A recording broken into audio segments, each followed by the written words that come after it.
Who was the dirtiest fighter you ever saw fight? Well, I refereed a fight with John Ruiz against Kirk Johnson. And Kirk Johnson kept hitting low blows, and I ended up disqualifying Kirk Johnson for the heavyweight championship of the world. You refereed also the knockout with Mayweather and Ortiz, right? What happened there? We told fighters protect yourselves at all times. Larry Merchant said it best. It was a legal sucker punch. Who did you see that you said hands down hardest puncher? Was it Tyson that you would say? He's one of them, yes. Do you think UFC at all will hurt the boxing business?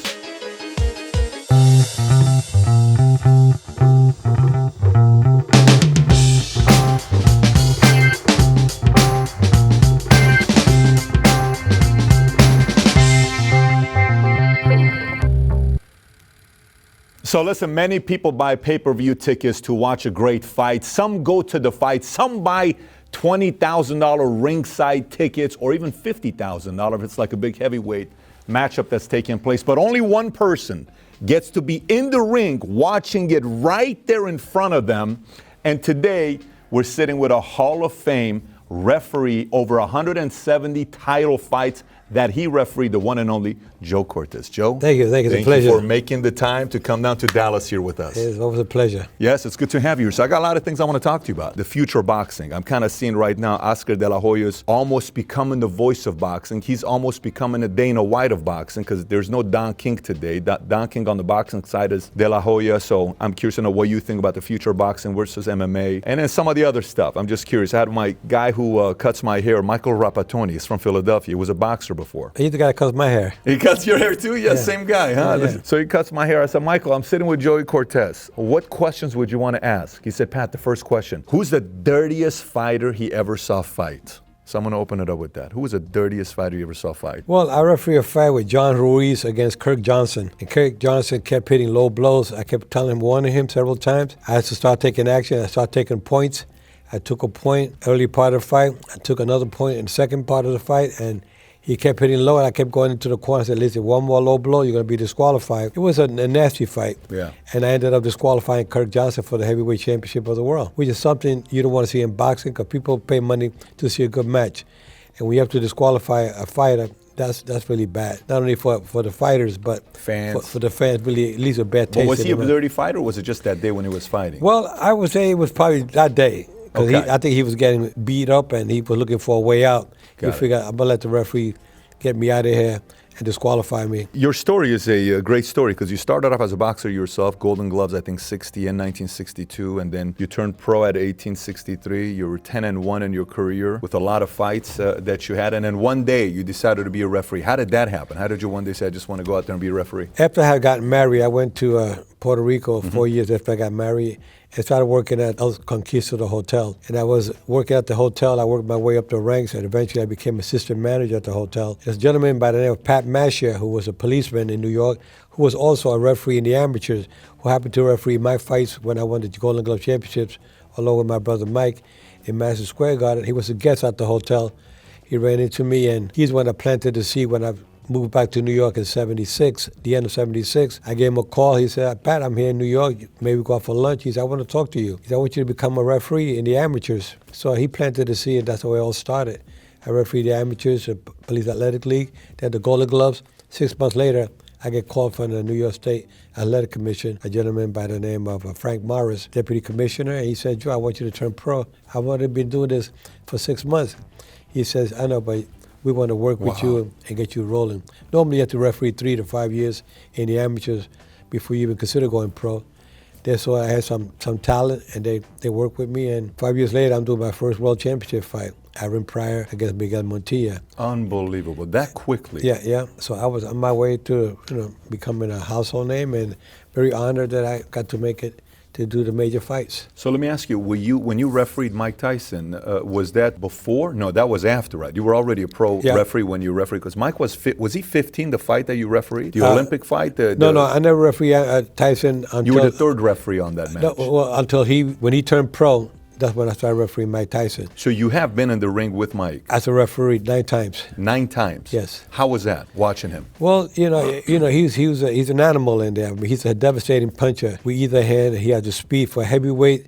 He had unbelievable speed and tremendous power with his punches. And every time he hit these guys with a punch, they were very, very hard blows. And And I always knew, I said to myself, these guys get caught with one of these punches, they're going to go. And most of them did go down, with the exception of James Quick Tillis was the first fighter after 15 straight knockouts that Mike Tyson had. I refereed the 15th fight. He won a decision, but he had some difficulties. And I said to myself then that Mike Tyson is going to have some problems with tall, good, skillful boxers from the outside. And that's what happened when he fought Buster Douglas. Wow. He had difficulties with And him. you saw that coming. I saw it coming from when he was starting out. Who you saw witness yourself, because who have you seen fight? I mean, you've seen a lot of people. Heavyweights, you've seen Foreman. You've seen everybody. I refereed Foreman 4 times. Okay. Lennox Lewis about 3 times. Riddick Bowe. Holyfield. Yep. I mean, I've refereed most of the heavyweights in the last 30 years. And you also saw Canelo with Chavez, Julio Cesar Chavez. Chavez with De La Hoya. Oscar De La Hoya. That was a big one back in '95. Who did you see that you said hands down hardest puncher? Was it Tyson that you would say? He's one of them, yes. Is there one that you would say hardest ever that you saw personally yourself? Yeah, because you're right there. Yeah, Would you put him at the top? He was on the top, but then as a lighter fighter, I go down to Julian Jackson, who was a middleweight. Wow. He knocked out 48 of 56 of his opponents, so he was a good heavy puncher as a middleweight. How do are you entertained by the fight yourself? Like, are you entertained by boxing yourself or no? No. When you're working, it's Yeah. a job, so you don't get to really enjoy it. You have to, yes, do your job. First and foremost, it's the safety of the fighters, and then second of all is enforcing the rules. So, and at the first 10 years of my career as a referee, I was a scoring official. They had 2 judges, and the referee was the 3rd judge as well. So I had to judge, referee the fight, watch out for the safety of the fighters. So it was, multitask, but some referees cannot do all correctly 100%. Sure. So there were some fighters that were getting hurt, like when Boom Boom Mancini killed Duk Koo Kim. Mm-hmm. Then they changed from 15 rounds to 12 rounds. Then they took the scoring away from the referee, so the referee can focus more on the safety of the You think fighter. that's a good decision they made? I thought it was a good decision Okay. because it was to help the fighters make sure that they didn't receive unnecessary punishment. So how do you mentally get yourself in a state to not be in the fight where you want, like it's just purely rules? How do you do that? Well, you have to think like an official. You can't think like a fan. It's a big difference. It's like a doctor. Doctors, they go into surgery. They got to be focusing only on one patient and only on what they're but you doing. gotta have somebody you like more than the other guy. Like, is it, like if your favorite fighters of all time, could you say your favorite fighters of all time? No, now when you're an active referee, I try to stay away from that because you have to. It's like a fine line. Like you have to be cold almost to do Yeah, this. exactly. Emotionless. Exactly, you have to be because you have to be fair with the fighters. You can't. When the bell starts, they got to have even playing field. They got to take off together. So you have to kind of like.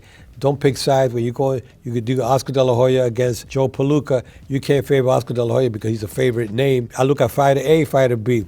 When they take off that belt, they turn that belt over to the official in the ring. They give it to the commission. That means that the judges should be looking at fighter A and B, not looking at the champion in So there. it's purely on the professional standpoint. So Yeah.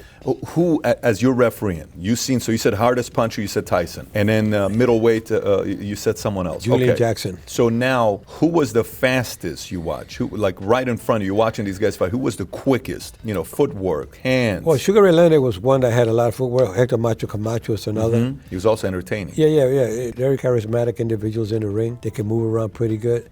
They have great speed. There's a fighter now that I'm helping out. I'm a consultant with them, Devin Haney, who's fighting next Friday on Showtime, the main event. He's the kind of fighter that you can't hardly hit him. He has a 19-0 record, and with 14 knockouts, Devin Haney. Similar to Mayweather? Like Mayweather. And happens to be that his father's training this kid, too. Mayweather's father's training. He's this training kid. Devin so Haney. He's in Vegas. He's in Vegas, yeah. Okay. And he's from Oakland, California. Interesting.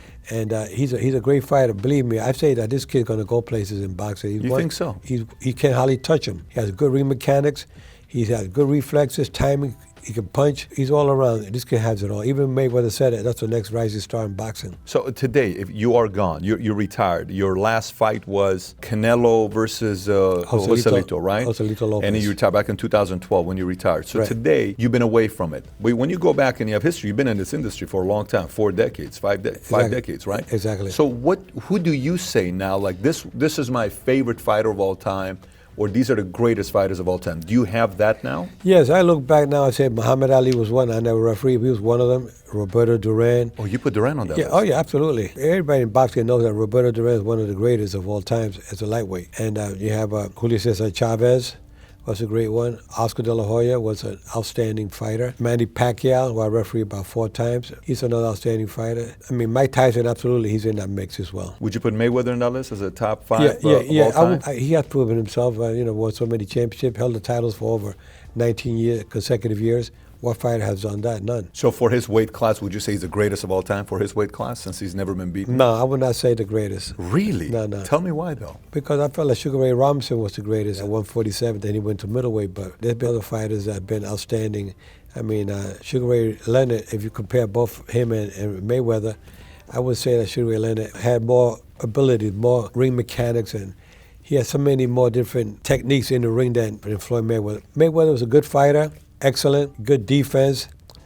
He was a fighter that hit and didn't get hit. But you watch Sugar Ray Leonard's fights with Hearns and with Marvin Hagler. Today you can watch them on YouTube, and it's entertaining. Every day. Yeah, very entertaining fights. Yeah. So, by the way, didn't you refereed also the controversial fight, right? The knockout with Mayweather and Victor Ortiz. Right? Where at the end Ortiz headbutted, and then came back. What happened there? Well, what happened there was Ortiz headbutted Mayweather intentionally. So I took a point He said he didn't do it intentionally, but when you look at the camera, you can see it was intentional. As a matter of fact, he tried to do something earlier in the fight, and I warned him about it. But this time he cut Mayweather, so I had to stop it, give him the warning that I took a point, and then he hugged Mayweather once and kissed him on the cheek, and then he hugged him again the second time. And as I looked at the timekeeper to make sure he saw me when I gave the signal the time was in, as I looked at the timekeeper, because Mayweather was blocking me, so when I looked at the timekeeper, he went like this, and next thing I know, Ortiz went to hug him again the third time, and Mayweather just clocked him,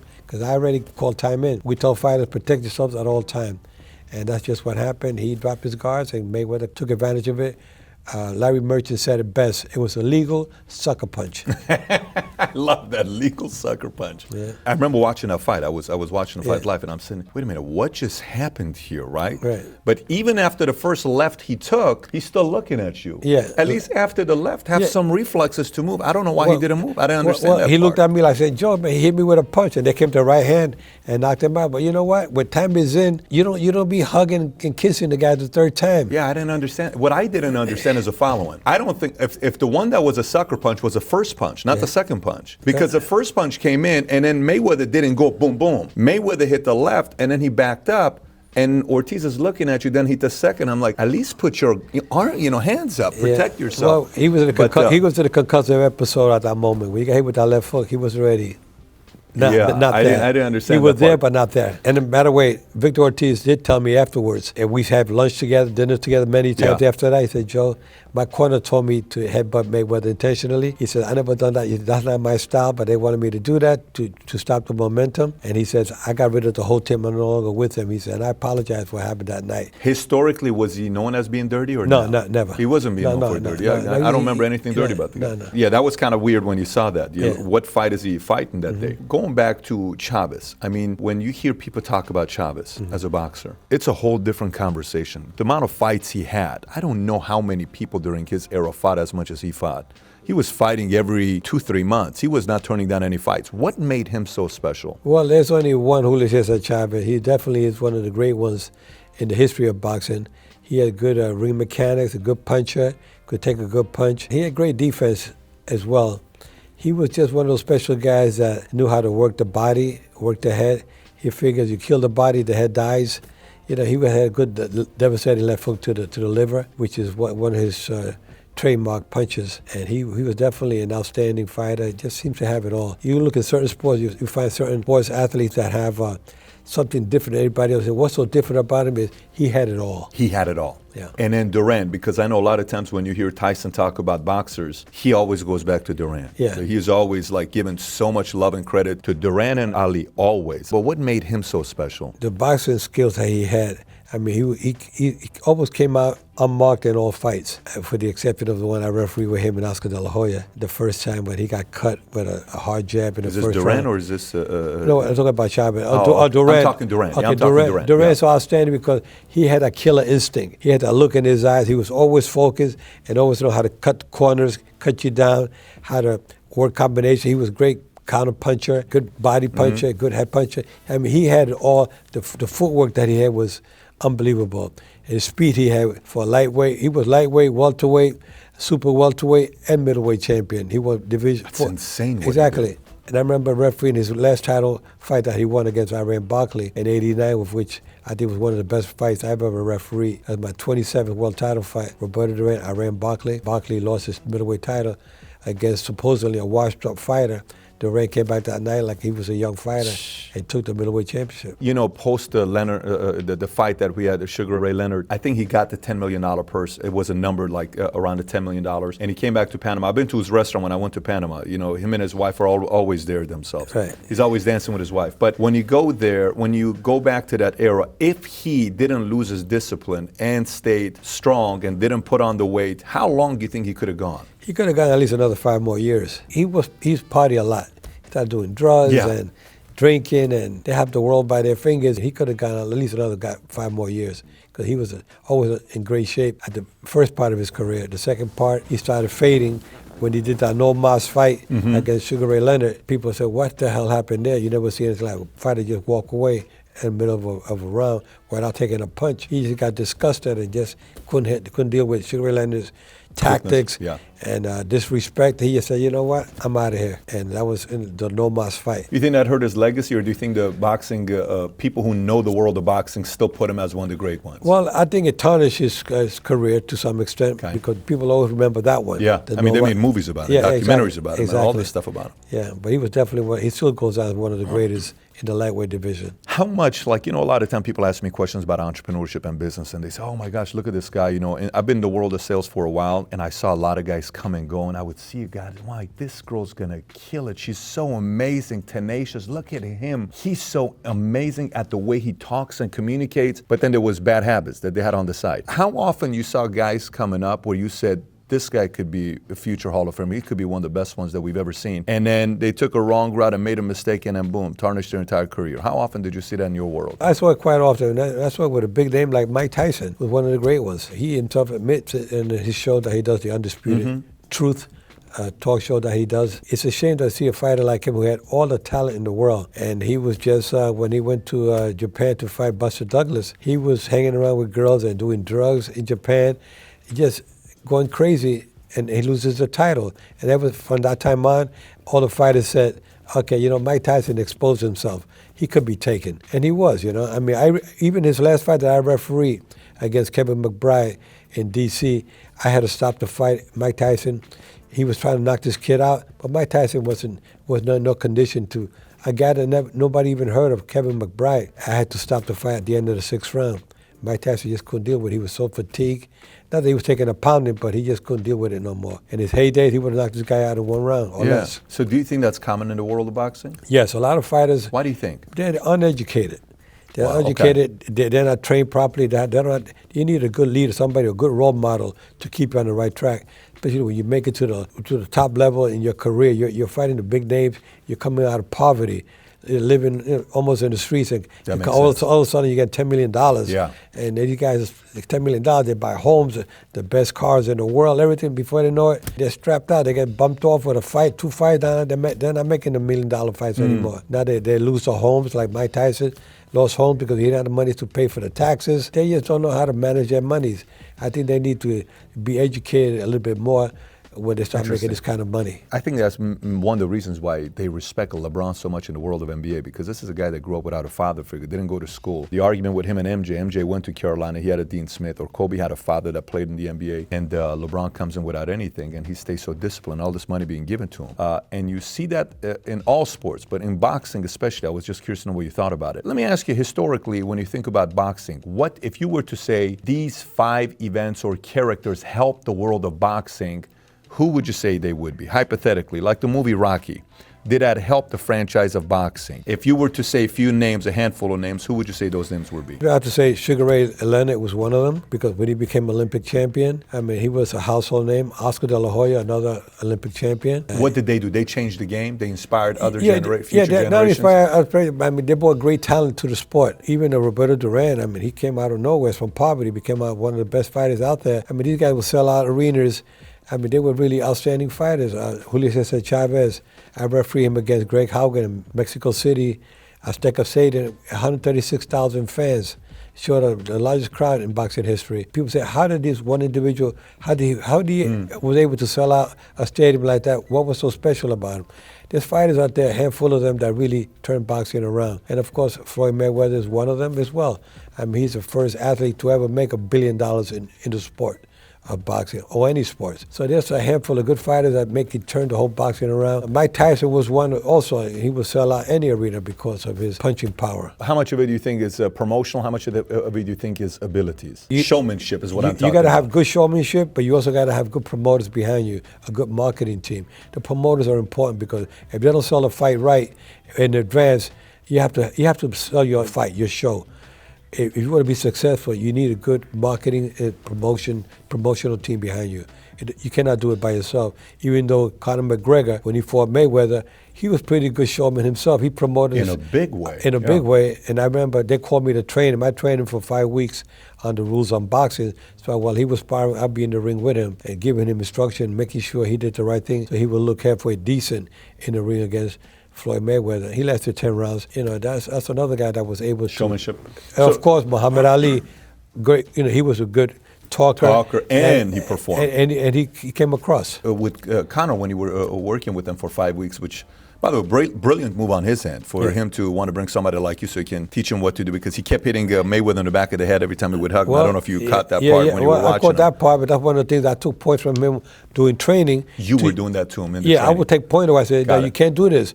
You know, but when they're in the heat of the battle, you know, they kind of forget. I told Robert Byrd, the referee, before the fight, I said, make sure you watch out for the punches that he likes to hit behind the head. Oh, you said that? I told the referee, be careful, watch out for that, because I've been training with him. I said, so try to Interesting. Don't take any nonsense from him when he starts pulling that. Yeah. If you got to take points right away to take control. I thought he was going to kick. I thought I was going to expect a kick to Conor. I'm like, if he kicks Mayweather, something's going to happen there. Yeah, well, he'd be disqualified, you know. Yeah, they'd be done, obviously, if he did that. They would take were you there when him and Paulie were going at it, or no? Yes, what happened? What really happened? It was more of a push than anything else. A push, a punch and a push at the same time. So I would have said no knockdown, because it was not a real solid knockdown. So you wouldn't have? No. Because I know Paulie confronted you after one of these. Like, how come you don't say something? Tell the truth. You didn't say anything. You kind of stayed neutral. I couldn't say nothing because I signed a confidentiality agreement prior to that time. Yeah, prior to the fight. I couldn't talk. Did you ever talk to Paulie about it afterwards, or no? So he knows, like, that wasn't. Yeah, he knows. So let me ask you this: when you were watching them go at it, because Paulie's he's a pretty legitimate boxer himself. He was 2-time world champion, yeah, but he came in. He was not in a condition to be sparring. I mean, he was. You could see he was flabby. He was not in a condition. No. He had flown in from New York overnight. Got it. The next afternoon, he's sparring with. When they were sparring, did you think Mayweather could hang with him or no? I thought. Not Mayweather. I'm sorry, Conor McGregor. At the beginning, no. At the end, I said, I think he can hang with Mayweather for a couple of rounds. I was surprised that they went 10 rounds. So you were not expecting for it to go 10 rounds? I thought it'd probably be stopped around the 5th or the 6th, but I knew that McGregor was dangerous enough to maybe hurt Mayweather in the first couple of rounds because he had good punching power, and he was so awkward that he could catch Mayweather. He almost caught him with a good shot in the first early rounds. I mean, all three judges gave McGregor, I think, the first 3 or 4 rounds. Yeah, he got one left in, the uppercut he got in. Yeah. And then you saw Mayweather back up. You're like, wait a minute, he could get something in there. And that was the punch that I was saying. If he catches Mayweather with a surprise punch like that, he can put Mayweather down. You never know. Of course. I mean, sometimes the punches you don't see coming are the ones that hurt you. That's right. And that guy is that unorthodox. It's almost like when you play poker and you sit at a table. If you and I have been playing for 10 years, you know my style. I know your style. You're conservative. Say I'm always aggressive or I tilt faster, but you know my style. You can't tell when a new guy comes in because you don't know his style. You don't have a lot of trends. Exactly. So Mayweather doesn't know how to fight against a guy like that. Yeah. Do you think Conor's still going to have a career in boxing or no? You think he's going to come back? No, he may not even have a career in MMA anymore. Yeah, after getting stopped with that guy Khabib and that Russian kid. Yeah. His last fight. What do you think about the Khabib guy? Well, I think he's dangerous. He'll be around for a while. Can he come switch? No, he'll make a mistake like McGregor did. If he does. Yeah. But they think he could. It's just like the other day in Japan when that was embarrassing. When Mayweather fought that kickboxing $9 million. Undisputed champion, and Mayweather put him away in the first round. Well, it was a joke. It was, this kid never boxed in his life, and And Mayweather is just still. I mean, even though Mayweather's retired, but he still has the skills. You know, he still has a little spark of the old flash. Yeah, when I watch it, I'm like, this almost looks like it's they're doing a publicity stunt for a movie. It didn't make any sense to me when I saw The fans it. would say Mayweather, anything to sell, to give these guys Mayweather like $9 million for 2.5 minutes, to fight a guy that never fought in his life. I would say, go ahead, I'll take him on too, If you're gonna pay me $9 million, I'll take it. For that kind of money, of course. Mayweather bought a house in Vegas for $10 million last month. Guy paid him off. So this house is paid for already. This house is sponsored by Japan. Right. So going back to the promotional side you were talking about, best promoters of all time. Obviously, let's just say Don King's on that list. But who else would you put on that list? Bob Arum, Oscar De La Hoya. Got it. Those are the three. Yeah. You would put De La Hoya on that list. Oh, absolutely. Oh, wow. Interesting. Yeah. Would you put Dana White as a promoter as well? Would you put him in a category like that? But not in boxing. He's MMA. He's not, but as a promoter in As those promoter, two worlds. MMA, yes, he's definitely the best. He would be in there. Yeah. Okay, so let's talk a little bit about the comparisons of UFC and boxing. Do you think UFC at all will give a threat to boxing and hurt the boxing business? Absolutely not. Absolutely not. No. Tell me No, why. because boxing is a sweet science of boxing. MMA is like schoolyard fighting. There's a big difference. I mean, this is boxing is boxing. When you see boxing, these guys it's like a chess game. These guys are really thinking the game out real smart. A boxer does. And where so MMA guy, you can get guys MMA 8, 9 fights. They're fighting for a championship. They're still a little green. You can't compare these guys with boxing. That's why MMA guys are going to boxing. They can't seem to make it because boxing, the fighters are so skilled, much more skilled, ring mechanics, defense and speed, and there's a different kind of a training. If for the new generation, it's great for them. The younger generation, 40% of the fans are females, MMA. And that's good. I mean, it's good for MMA because it's a new sport. It's just been around like 12, 13, 15 years or most. They're killing it. Boxing been there for over 100 years, Yeah, but they're and boxing killing is still going strong. The best You think so? pay-per-views in combat sports is boxing. So you don't think boxing is going to be like Sears and Sears goes out of business and Walmart puts them out? You don't No, think? no. You don't think it's going to, because Sears has been around since 1868. No, so was HBO. 1886. HBO was around for 45 years. Yeah. They dropped down, but I don't think it's because of lack of competition or because of lack of interest. It's because financially they were not making the numbers. I think they'd rather invest their money into movies rather than sports. We have had some former mobsters on the channel before, and we've interviewed them. Yeah. Sometimes when I asked them, I said, so talk about gambling. And they would talk about, well, gambling in the 80s, it was very easy to go and fix games in basketball or college basketball because they needed money. But you'll also hear what they'll say about boxing. Back in the old days. Back in the old days. And so for me, I'll give you an idea for me. Like, I'll watch boxing matches sometimes, and I'll sit there and I'll say, there is no way in the world that guy won. No way. It's a draw. No way. Or he won on the scorecard 7-5. How are they giving him 8-4? Say the Triple G fight versus Canelo, the first fight. I don't know if you remember that fight. Did you give that to Canelo? Did you give that fight as a draw to? No. Did you give it to Triple G? No, I saw after watching it carefully, I gave it to Triple G did. by 2 rounds, 7-5. So you know the referee that gave it like a lopsided. It was a judge. The judge, yeah, the judge. That sometimes for me as a fan, forget about being in the world. I'm not in the business. I'm not in the world. And I watch it. I'm like, you know what? I don't know. I mean, if I'm a money guy, and if I'm a gambler, and if I'm in that world, and if I'm a mob guy, I'm a power guy. Okay, and there's still people like that around, money people still around. You know, if I say, go to draw, hey, judge, this is what we're gonna do, some of this stuff, the dirty side of boxing you hear a lot of people talk about, and it loses some people, and then you go to UFC, you're like, listen, someone's gonna get knocked out. Here's what's gonna happen with this. Someone's gonna get knocked out, because this is like a fight, and it's very obvious. It's a lot easier to be able to tell who won and who didn't win. Versus boxing, it's just because one judge goes out there and says this, you're sitting there saying, wait a minute, what happened over here? How much do you think the integrity of the game is still there in boxing today? Well, people get turned off to bad controversial decisions. L.A. Bird happened to be one of the best judges in boxing. That's why she was used for so many world championship fights.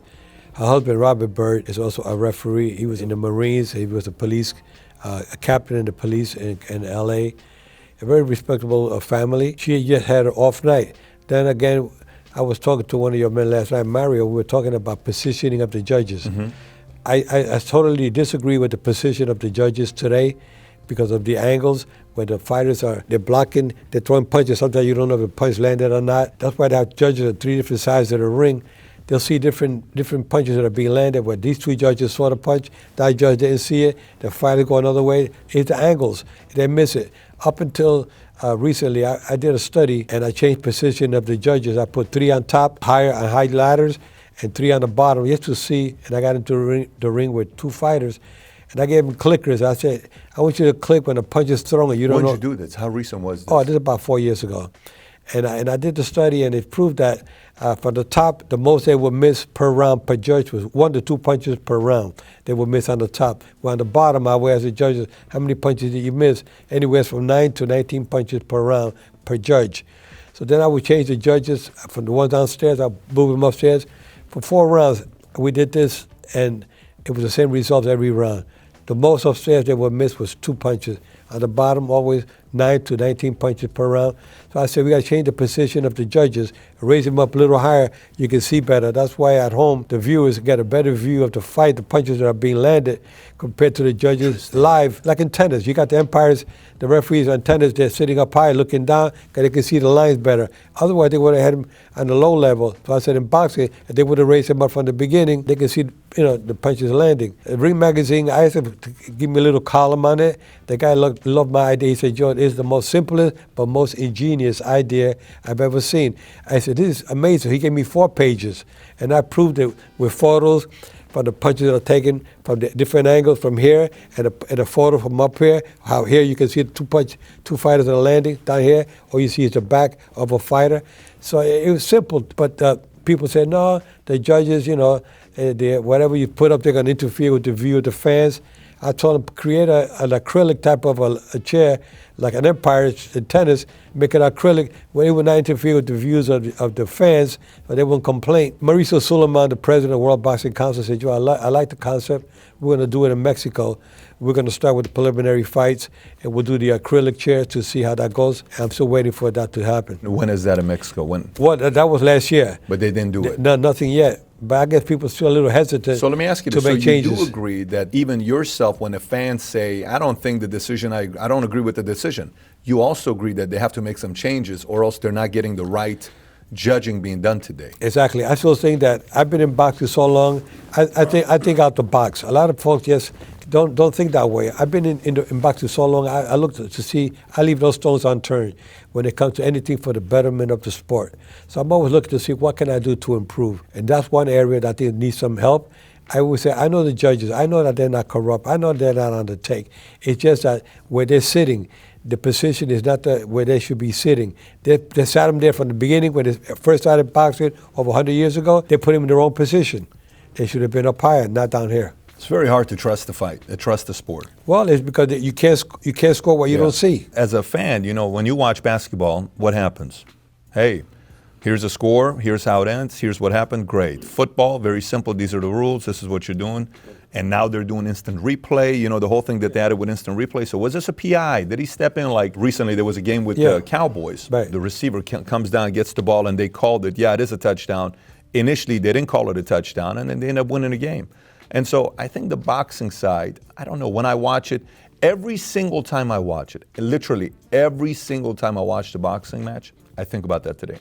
Well, every time. I don't know if I trust it. Well, I think until they change the position of the judges, then you're going to start saying, well, there is a big difference now. Now you're going to see as many controversial What other fights. changes do you think they need to make? You said there's a few things.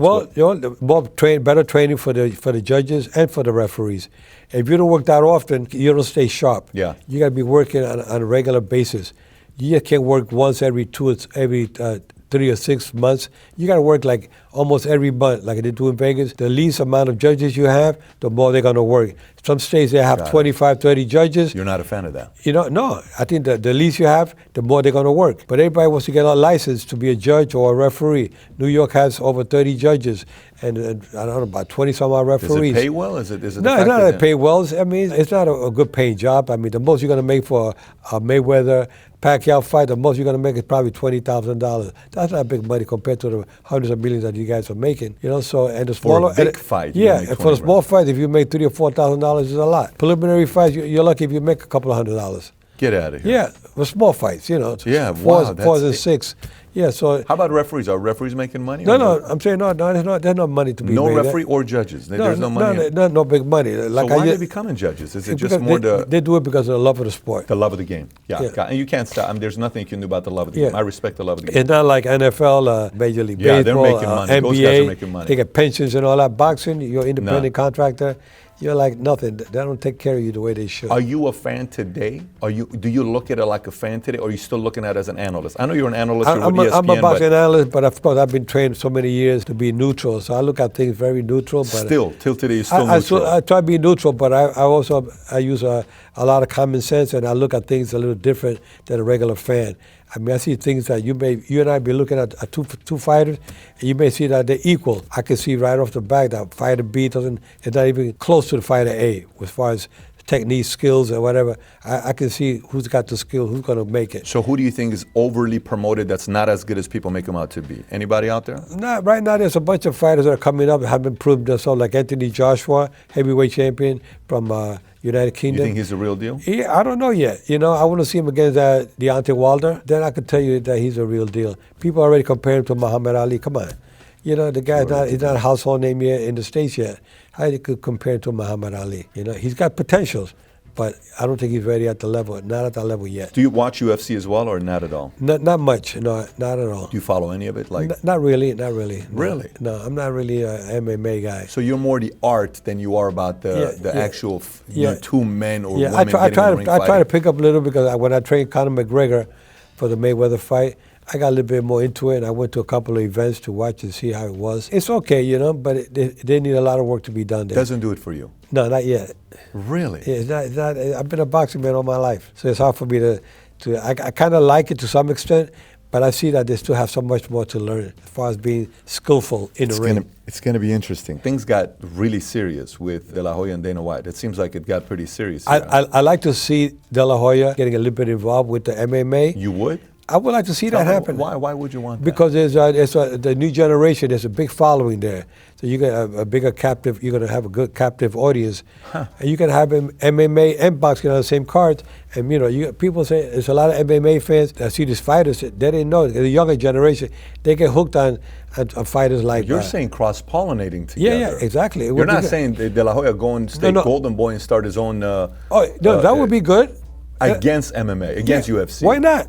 Why not? So you would want that? Yeah, I can see if he did so well in boxing, yeah. De La Hoya, why not try MMA? It's something that's competitive. I mean, he likes challenges. You had the World Boxing Council, then you had the World Boxing Association, then you had the International Boxing Federation, then you had the World Boxing Organization. 4 major sanctioning bodies that are out there.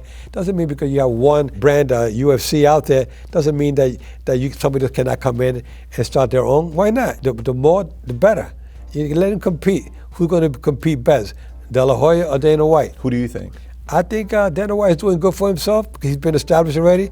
But Oscar De La Hoya has a big following in boxing, and he could cross over and draw a lot of fans into MMA just because Oscar De La Hoya is involved. So you think De La Hoya can do more pulling from boxing to MMA than Dana White can do from UFC to boxing? Absolutely, wow. Yeah, because Oscar De La Hoya has a bigger following, has a bigger name. He has a lot of credentials behind because he's been in there himself. Dana White has never competed. So are we going to see the end of this, or is this feud going to continue between Dana White and De La Hoya? I think it'll continue. I think it's going to be good. I mean, why not? It's going to keep the game alive. It's going to keep a lot of people wondering why not? Should they? Shouldn't they? It'll be great. I'm actually very curious to see what's going to take place. I'm very curious to see what's going to take place. So I can tell you, when I want to invite people over to the house, if I see which one gets more draw of people wanting to see it, more people want to see UFC than they want to see boxing. The younger generation, you're going to get that with the younger generation. The more maybe that's right. Baby boomers or middle aged, they're more interested in boxing. Yeah. So if that's what you're saying, then that means eventually boxing is going to go away. Not going to go away. But if it's boxing the never go away. generation. The new generation is coming up, but that's why Oscar De La Hoya is going both ways because he feels that he got to try to educate the MMA fans that we got it in boxing as well. Yeah, but then the other side, they come back and they'll say things like, if there was a street fight, there's not a single boxer that could hang with a UFC fighter. What do you think when they say that? Look, what happened with McGregor when he fought Mayweather? Yeah, but you think Mayweather could hang in the UFC ring? With kicks, I don't know. With kicks, yeah. Because that's what takes it, right? Yeah, I mean, exactly. You see some of these kicks. Even this last fight with John Jones, he was having his fight with Gustafsson, Yeah. and he was kicking, and then all of a sudden he was done. I don't know if you saw that fight or not. Yeah, I saw the Yeah, highlights. those kicks are what changes the game. Half the time you watch these guys fighting in boxing, no one's getting kicked, so it's a lot safer. I know Mayweather was toying with the idea of, I'm going to go in UFC and I'm going to do this. I don't see that ever happening without certain rules that he'll create. Well, there was a rule when he fought the Japanese kid the other day. If the Japanese kid, a fighter would have kicked Mayweather, he would have gotten fined $5 million. If he would have kicked it, would have gotten $5 million. Yeah, that's what supposedly that was on the contract. That's how I think if Mayweather ever does something, he'll get in there. Remember how early I asked you a question? I said, what do you think were some of the ideas or figures or names that changed the world of boxing and brought more eyeballs to it, right? You said Duran, you said Oscar De La Hoya, you said Sugar Ray Robinson? Robinson, you said Sugar Ray Robinson. That brought a lot of eyeballs to it. Do you think boxing needs somebody that brings and inspires people to be like, oh my gosh, like we have two people going against each other? Because it's almost as if Holyfield needed Tyson as much as he needed. It's almost as if what made the heavyweight exciting back in the days is Ali needed Frazier. Frazier needed Ken Norton. These guys were like all needing. Do you think the fact that there isn't real competition today, people are like, I don't really care to watch boxing. Who's really going to beat any of these guys? They're all boring when I watch them. You think that's what's missing today? Yeah, exactly. That's what, the golden era of boxing was when you had Ken Norton, Muhammad Ali, Larry Holmes. You had so many great heavyweights out there, Joe Frazier. They called Muhammad Ali, said he one of the greatest, but you cannot be the greatest unless you fought somebody that was really, you need a good dance partner. You just can't make it on your own. You become great because of the competition you had. So Ali was great because when he fought Joe Frazier, the trilogies that they had. You talk about Riddick Bowe, Evander Holyfield, those 3 fights that they had, of which I refereed the first and the third. Those are great fights. Legit fights. Yeah. And, you got Manny Pacquiao who fought Juan Manuel Marquez. They fought 4 times. I remember I refereed the first one where Marquez went down 3 times in the first round. Any referee on this planet would have stopped it. I saw something in Marquez. I let it continue. Had I stopped it, they never would have had fight 2, 3, and 4. So I gave him a chance, and he came back and got a draw in that fight.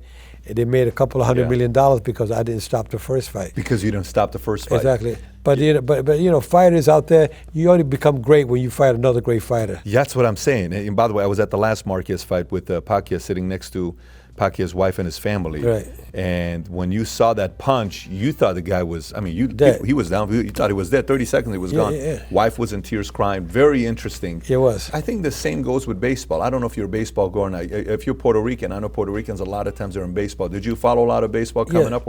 Yes, I did. So Juan Gonzalez was my favorite player. Juan Gonzalez was a Puerto Rican player coming up. But when Major League Baseball went through a strike, in the middle of the 90s, baseball was dying. Stadiums were empty. Nothing really was taking place. And in one season, 98, McGuire and Sammy Sosa went back and forth. Right. They brought the whole thing back, and everybody wanted to see baseball again. Yeah, the home run kings. The whole thing. Yeah, I was in the Army when that took place. Yeah, they wanted to break Roger Maris from the Yankees. Yeah, they wanted to break his record. And 60 home runs. 61. Babe Ruth had 60, he had 61, and then I think Sosa had 66 that year, and McGuire had 70 or something like that. Right. Wasn't there a controversy about drug enhancement? Yeah, of course, for both of them. But, they saved the game. They saved baseball, and then eyeballs came back on again, and people started following baseball again. But I think boxing needs that, and I don't think it has it today. Well, it's coming back. It's coming back. You have a lot of good young fighters that are coming up. What's the biggest matchup right now, weight class, that has a lot of talent that are even playing field? You have the middleweight division and the welterweight division. The welterweight division, you have Keith Thurman, Sean Porter,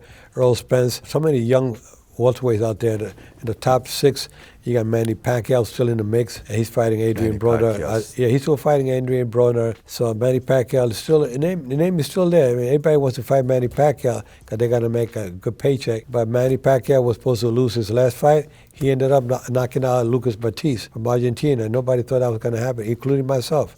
I thought Batiste was going to stop Manny Pacquiao. It was the other way around. Surprising when that happened, yeah. By the way, Manny Pacquiao at his peak versus Mayweather at his peak, who wins? Peak. At peak? Well, Mayweather, a very good defensive fighter. Pacquiao has some good skills, but he's a little wide with his punches.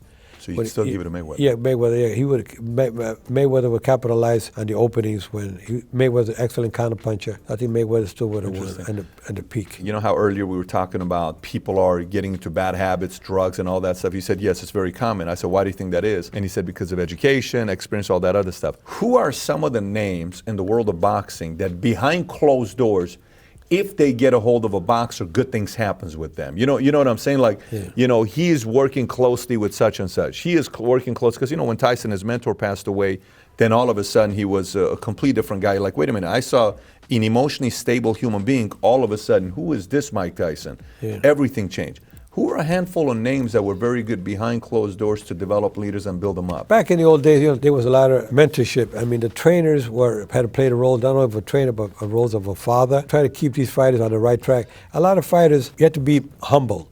And once you start changing, once you start making the money, a big group of individuals start following you, and those are the ones that start taking you to parties. They start introducing you to these beautiful girls. Before then, these girls probably set them up with these guys to try to get them to drink something, and before you know it, they put something in their drink. Before you know it, they're on some kind of a drug. They're addicted to a drug, which is something very common, even individuals not into sports. It's happening a lot these days. There's a movie called Chasing the Dragon. It's about drug addiction. And once you start doing a drug, sometimes even the first time you get addicted to it and you're stuck and you can't get out of it. And that happens to a lot of these fighters, either the alcohol or the combination of alcohol and drugs. Mike Tyson was one of those. Even Oscar De La Hoya, he admitted himself, he'd been in rehab. Oh yeah, he did, for that. Yeah. And he's trying to get his life together. And I respect him for that because I believe in second chances. And Oscar De La Hoya, I love him. He's a good man. I really think he's somebody that's very special for the sport. But you got other fighters that don't have the luxury of having somebody that can help you. Oscar, thank God, he's financially fit where he can support his care to keep him on the right track. And of course, once you're addicted to something, you have to maintain. It's like the AA. You got to keep going to these meetings and keep yourself always focused, because if you fall off track, you're going to go back into those bad habits again. So drug addiction is something that can hurt anybody from all walks of life. So who are good people? Who are good mentors in the boxing world today? Well, you need good trainers. You got Robert Garcia, who's Mikey Garcia's brother. Mm-hmm. He's a good one. There's a bunch of good trainers out there. Freddie Roach was another good one. And there's tons out there of individuals that train fighters, but you need a good management team.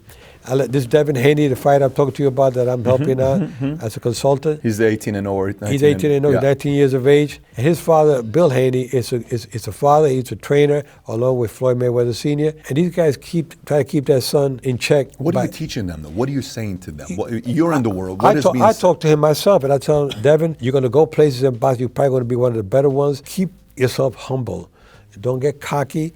Watch out with the drugs. Watch out with the girls, the people you hang around with, because they're the ones that are going to bring you down. So after I gave him good advice, I said, I did it myself. I come from a single-parent home, and I maintained myself on the right track by knowing that if I kept myself on the right track, it was a chance of me making it as a world champion. I didn't make it in boxing as a world champion, but I said, you can at least make it like I did. I became a world champion in life, and that's because I did the right things, always stayed the right way. What do you mean by the girls? So talk about the girls. Girls, the beautiful girls, you're young and your hormones kicked in, and now you got money, and you got to tell them to control it, though? It's going to be hard, but you tell them, you have 10 good years of boxing, and you want to get yourself a girlfriend. You can't stop somebody from having a girlfriend or get married, but do it the right way.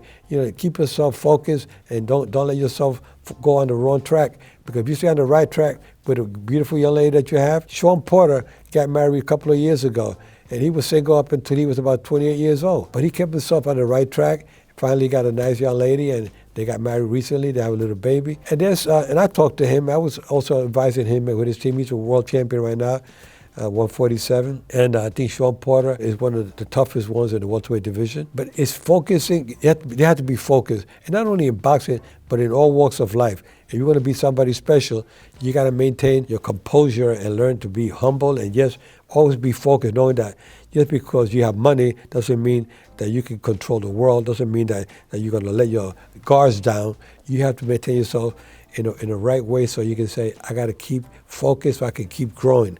If I change my pace, I'm going to fall apart.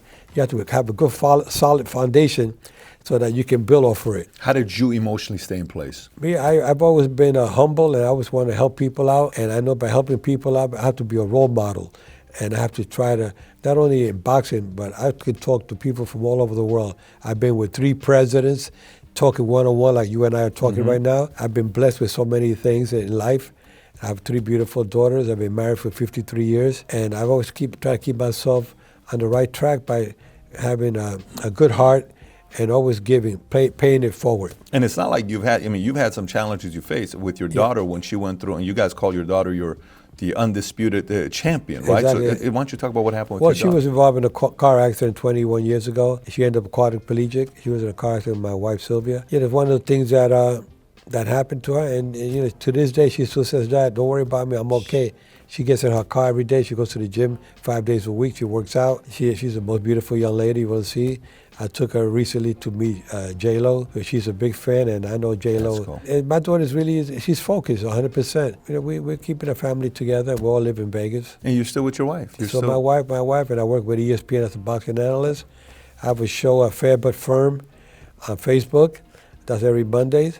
A half-hour talk show, and I do the Joe Cortez show on Tuesday, a variety type of show that I want to try to put together in Vegas on local TV. By the way, how'd you come up with the Fair But Firm? I was doing an interview like we're doing right now, and I was watching it. The gentleman asked me, "Joe, what does it take to be a good referee?" I said, "Well, you have to be fair with the fighters, but by the same token, you have to be firm to take control." So when I saw the interview, I said, "Fair but firm." I'm going to try that. And it stuck.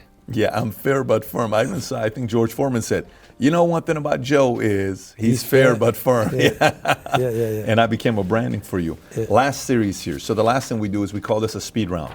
I'll give you a name and tell me the first thing that comes to your mind. Okay? Give you a name and then you tell me what comes to your mind. Dana White. Dana White. MMA is good for the sport of MMA. Done a lot for the sport, and the new generation is definitely following UFC. Tyson. Tyson, the most devastating puncher in the history of boxing. Tyson Fury. Tyson Fury, surprising defense, offense, surprised me, and I think he has potentials to go a long way to the heavyweight division. Paulie Malignaggi. He was a good fighter from Brooklyn, New York, Italian descent, skillful fighter, brought a lot to boxing, Golden Glove champion. He's a good commentator for Showtime. Don King. Don King, Mr. Don King with older hair, something like mine, and he one of the best promoters in boxing, and Muhammad Ali's. Anthony Joshua. Anthony Joshua, up-and-coming great British heavyweight champion, WBA, IBF, and WBO champion.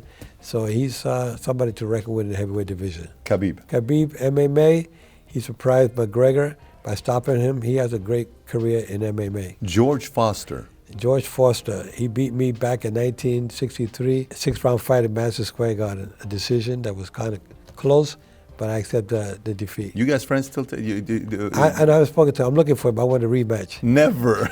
You've never spoken to him after that? No, I never saw him. Wow, after. that's interesting. Triple G. Triple G is one of the toughest middleweight champions up until he fought Canelo Alvarez. He's seen his better days. He brought a lot to boxing. I'd like to see him fight Canelo Alvarez to settle the score with the rubber rematch. What do you think wins? I think Canelo will beat him. Again? Easier. Okay. The third time. Canelo? What do you say about Canelo? Canelo Alvarez is a superstar in boxing today. He brings a lot to boxing. He has a good promotional team behind him, Oscar De La Hoya. And I think Canelo is somebody to reckon with for the next couple of years. I'll leave it at that. I love that. I love the commentary, the stories, the experiences you've had. You know, it's always great to sit down with somebody who has gone to the top of their field, no matter what that field is. It doesn't, I don't care what industry you're in. It's not easy to go to the top of any field and be called being invited to be in the International Hall of Fame of Boxing. That's a very big deal to be a part of. And I appreciate you coming out and being a guest today, watching this. By the way, are you on Twitter or on Instagram? Are you active on social? Are you more on Twitter? I'm on Twitter. Okay. Send us a tweet after watching this interview. Let us know what you took away from it and any questions you got for him. Send a question to him on Twitter. His handle is going to be right here. My handle is going to be right here. If you haven't subscribed to the channel, click on the subscribe button. Again, thank you so much for coming out. Thank you very much. It's a pleasure. Thank you. Thank you.